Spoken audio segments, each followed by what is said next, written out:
Recording by एभी music Kursandi.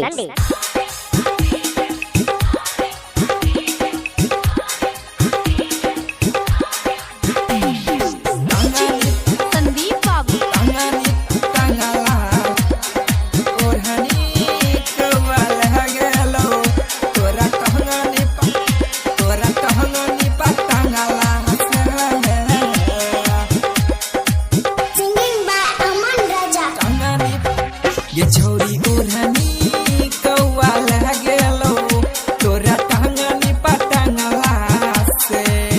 ये छोरी ओढ़नी कौआ लगेलो तोरा टहंगनी पटंगला से।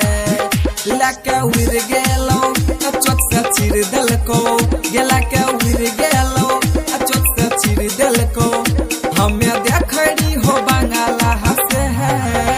ये छोरी ओढ़नी तोरा टंगनी पटंगला से। टंगनी पटंगला ओढ़नी कौआ लगेलो तोरा टंगनी पटंगला से।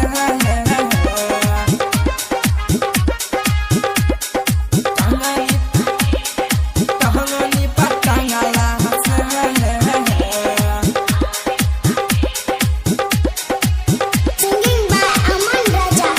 हेगे भोरे सुता उठ के खिच के लारै छी हेगे महंगा कपड़ा के छौरी फारै छी हेगे भोरे सुता उठ के खिच के लारै छी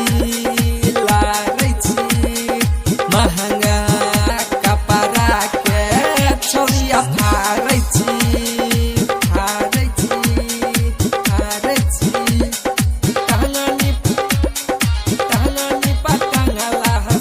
छोगे कौओ भी माजा तोरा जंगला से।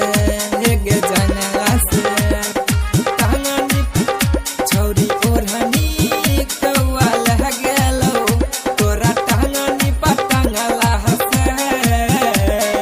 टहंगनी पटंगला से।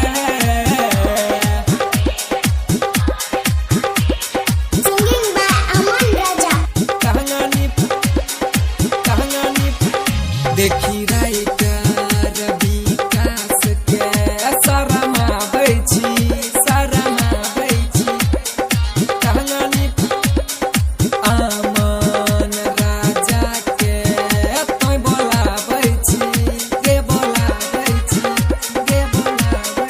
टहंगनी राइटर विकास के देखी शरमाबै छी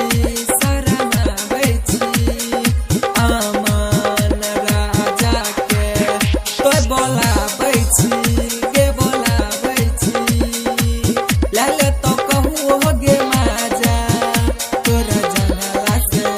हेगे जंगला से ये छोरी ओढ़नी कौआ लगेलो तोरा टहंगनी पटंगला से। ये छोरी ओढ़नी कौआ लगेलो तोरा टहंगनी पटंगला से।